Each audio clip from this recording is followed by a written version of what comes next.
many of you have patterned paper sitting in your room right now? How much of that paper is already 5 years old?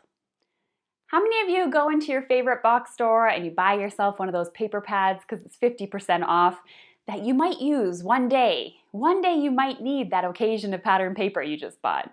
Now, a fellow crafter and I decided to partner up for today's video. My friend Kerry is going to be talking a little bit about the mentality of patterned paper. Why do we end up with so much of it?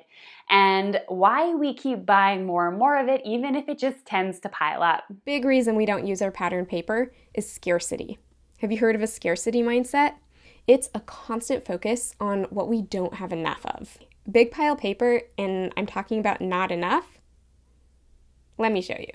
I, on the other hand, I'm going to go ahead and show you plenty of ideas on how to use your patterned paper and chat a little bit about my patterned paper history to show how I changed my mindset about buying patterned paper. I'm going to link to Kerry's video at the very end of my video, so you can go ahead and click on through and visit. I'm telling you, she is definitely one of the upcoming crafters in the YouTubing game. Her channel is absolutely amazing, especially for a beginner. I couldn't even believe it that she was a beginner when I first came across her channel. So be sure to check her out at the end of the video. When I decided to temporarily move to Europe in 2013, I had to purge a ton of stuff. I piled up my pattern paper and the stack was actually taller than me. I so wish I had taken a photo. I was a close to my heart consultant and I thought I needed every pack of colored cardstock there was and every paper pack in the catalog, because how else was I going to sell stuff if I couldn't show people it? I'd go to Michael's multiple times a week and browse through the clearance section and the sales racks and pick up a pad of paper here and there. Now, all of these pattern papers I had picked up were for one day, or, oh, I have a project in mind I want to do in the future, or maybe I'll need that someday. Another thing that appealed to me was that pattern paper wasn't expensive. Buying myself a few sheets of cardstock gave me a retail thrill that cost just a few dollars, and it didn't hurt my student budget at the time. Now, I was collecting pattern paper and not actually using it. After all, isn't that a great saying that collecting craft supplies and using craft supplies are two different things? Now, in Kerry's video, she's going to go into why we do this. Now, for me, patterned papers are great, but finding the perfect coordinating cardstock was nearly impossible. This is why that over the years I transitioned more to buying from companies that had coordinating cardstock to go with their pattern papers or with their coordinating ink colors. I also found more value in paper pads or packs than I did in individual papers. Everything you usually need is in that pack and it's coordinated. No thinking required. So coordinating cardstock was definitely an issue. I couldn't use the pattern paper unless I had coordinating cardstock. Another reason I wasn't using it was just too pretty.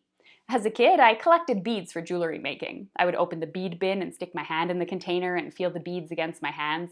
I loved that feeling. I loved pulling out my special beads and staring at all their details. I never once made a bracelet with those beads. I thought once I used them, then they were gone forever and I wouldn't have them anymore. I think I felt the same way about those really beautiful pattern papers. Once I used them, they were gone and I probably wouldn't find those exact papers ever again. What if I cut into it and made a mistake and I ruined it? But what good were they sitting in a container? When I first purged my papers, I actually bought some 12 by 12 frames and added some of my favorites to them as artwork. It helped me to learn to appreciate them rather than collect them, and since I was limited to the amount of frames, eventually I learned to start letting go. Now, in the beginning I was a scrapbooker, so 12 by 12 papers were a must-have for me. I know many of you started as scrapbookers too. Eventually, though, I started card making and scrapbooking became less important. 12 by 12 papers also began a journey into dust as I invested more into 6 by 6 paper pads and 8.5 by 11 cardstock. In the end, my biggest fear when it comes to my paper wasn't not using it all, but more so, if I got rid of it, that would be a huge waste. A waste of money. It would end up in the landfill. Nobody would appreciate it like I would. What if I needed that one piece of cardstock one day?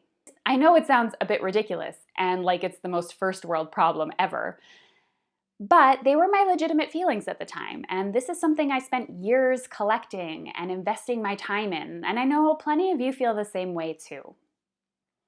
So instead of getting rid of that 7-foot pile of cardstock, I stored it for the day that I moved back home from Europe.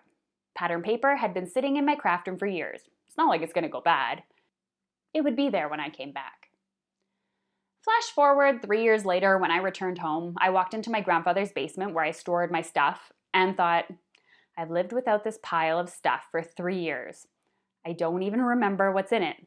My current craft stash is so much smaller, but I'm actually so much happier with it. I'm actually using and creating, and I knew it was time to part ways. I asked some of my crafty friends if they wanted to come over and check out my cardstock and take some home. I ended up giving away most of my close to my heart cardstock to a fellow consultant, and friends came and took a pack or two, but I still had so much. I ended up donating it to a school and a daycare, and they were so grateful to have it. I was even able to watch the little kids open up the bin and dive in. They began cutting and pasting and gluing things together that didn't match, and gawking at all the pretty glitter paper. These are my people. They understood the meaning of pretty paper. They felt my joy, but they weren't afraid to use it. I always say as a teacher myself, my students teach me more than I teach them. I think tapping into our inner child and creating without fear is something we need to relearn. So what does my pattern paper look like now, you ask? It all fits in this little box.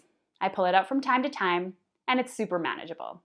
If I outgrow this container, I know I've got too much.